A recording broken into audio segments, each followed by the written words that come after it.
Today's case is the result of an affair gone horribly wrong. A broken-hearted wife murdered her husband's mistress in cold blood. Moments later, she turned the gun on herself. This is the story of Mark and Jennair Gerardot, a love story turned fatal.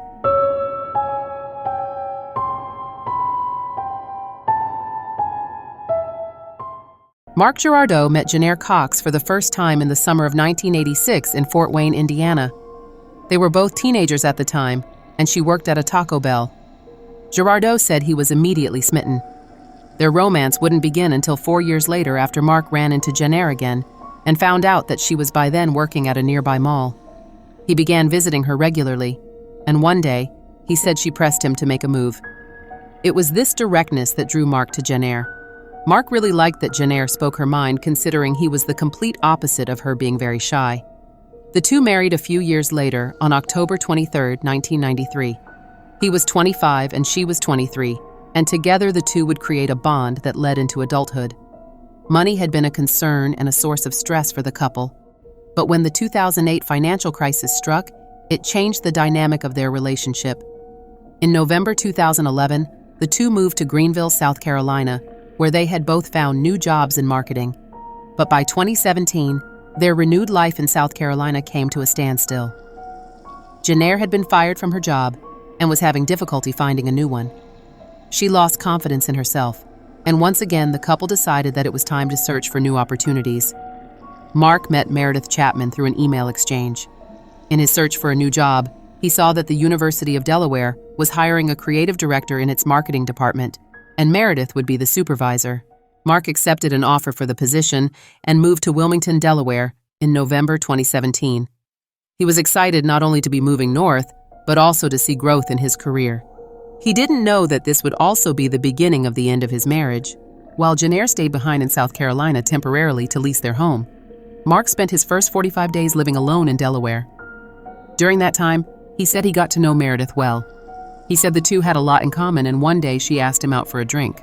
Mark said the issues with his marriage also came into focus when he was with Meredith. Mark claimed that Meredith always boosted his ego by telling him that he was good at his job. He also mentioned that his wife, Jennair, never told him these things, let alone telling him that he was a wonderful man like Meredith did. 4 weeks after he met Meredith, Mark said the two kissed. He said that while the energy was there, he immediately felt awful. Mark told Meredith that whatever was about to happen couldn't, because he cared for his wife. But he soon realized that he also couldn't give up on the feelings he was developing for Meredith, who told him she was 9 years into an unhappy marriage. Before Jennair had even made it to Delaware, her husband and Meredith had already expressed their love for each other. When Jennair moved to Delaware in December 2017, Mark said she could sense he was distant, and it wasn't long before she confronted him about her suspicions that there could be another woman. Jennair asked Mark what was going on between them, and even outright said that it had to have something to do with Meredith. Mark said he had mentioned Meredith several times by that point, but he said that it had been in a professional way. Although her husband denied the affair at first, Jennair continued to question his relationship with Meredith. Mark said she kept tabs on him and that she mysteriously knew things about him and Meredith. He said he couldn't understand how she knew. Near Valentine's Day of 2018, Jennair finally received the confirmation she'd been looking for. Mark had admitted to Jennair that he'd been having an affair with his manager, Meredith. Jennair admitted to Mark that she had hired a company to gain access to his phone, allowing her to read his texts and see his photos and records of calls he had exchanged with Meredith. Mark and Jennair agreed to attend marriage counseling, but on the day of their second session, Mark said he was putting on his jacket when he felt something bulging in the lining of his coat. Although he initially thought it was an anti-theft device, he cut it open and discovered that it was actually a recording device, and that, with its light flashing, it was recording him at that very moment. From that moment on, the relationship between Mark and Jennair would fall apart and fast. Mark told Jennair that he planned on filing for divorce in May after he had met Delaware's residency requirements. Meanwhile, Meredith, who had been offered a job at Villanova University in Pennsylvania, moved to Radnor Township, Pennsylvania. She and her husband were also getting divorced. As Meredith and Mark's relationship continued, Jennair began to see divorce coach Sheila Brennan, who said she had a lot of resentment and anger about being tossed away and being traded in for a younger woman. At one point, Jennair even threatened to jump out of the window, Mark said. He recommended that she see a psychiatrist and asked Jennair to also seek support from her friends and family. He said she took his advice and that she seemed to become more accepting of the upcoming divorce. When Jennair approached her husband with a list of requests for the weeks leading up to him officially moving out, Mark said he believed that they had gotten through the worst of things. Among the items on that list, going on hikes, having dinner, and generally spending some time together. Mark thought that the request was odd, but said to himself, if that's what Jennair needs to move on, then so be it. Mark said that although his wife would occasionally break down and cry over the next few weeks, for the most part she was acting normal. In secret, however, she had been planning revenge. On the night of April 23, 2018, Mark and Jennair were supposed to meet for dinner to discuss divorce agreements. But in a series of text messages, Jennair told Mark, who was already at the restaurant, that she was running late before she sent another one telling him to go home because she wouldn't make it. Next, she sent him a picture of trash with a condom in the middle, which made him believe she was sifting through Meredith's trash can outside her home. Then, finally, he received more text messages. "You ruined my life," one text message said. Mark said the next two read, "I hope you never find happiness," and "Bye, Mark." When his attempts to reach Meredith by text went unanswered, Mark said he rushed to her home expecting to find a confrontation between his wife, Jennair, and his mistress, Meredith. But when he arrived, he found Meredith face down on her kitchen floor with a pool of blood forming around her head. Nearby, he found Jennair's body also laying on the floor. Tim Mulvey, one of Meredith's neighbors, was there when Mark arrived at the house. He said that he had heard the commotion and that he went out to see what had happened. Mark had told the neighbor to call 911.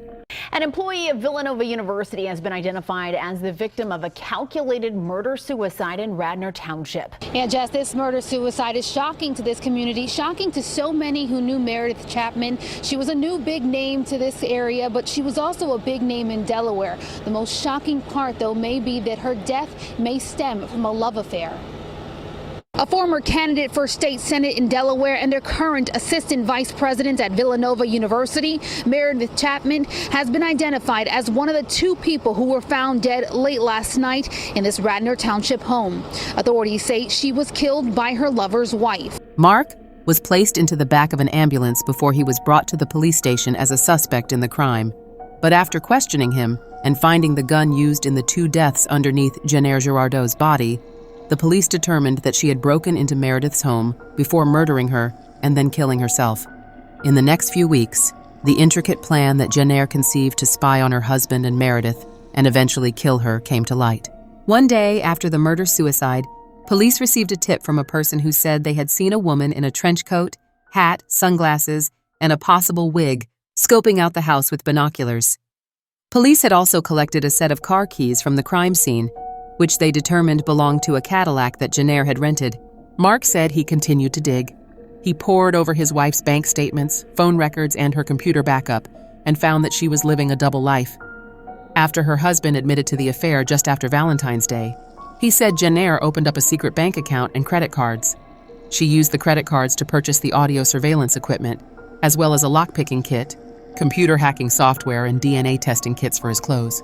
He said she even bought sophisticated GPS tracking systems and attached them to both Mark and Meredith's cars. Jennair bought the gun that she would use in the murder-suicide on March 20, 2018, 5 weeks before she committed the crime. Mark said that her credit card statements showed she had practiced shooting the gun 3 times at a firing range.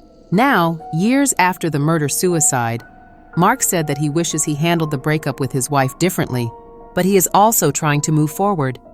He said he has driven past Meredith's home several times and that doing so has helped him come to terms with what happened so that he can let it go. This story was unfortunate. For a wife to not see past her own dissolving marriage to seek a new life is so troubling and sad. Jennair was so heartbroken that she wanted to make her husband pay by snatching Meredith's life away from the both of them. Tell me your thoughts down below in the comments section. I'm Dark Raven, and I'll be back next time with more true crime.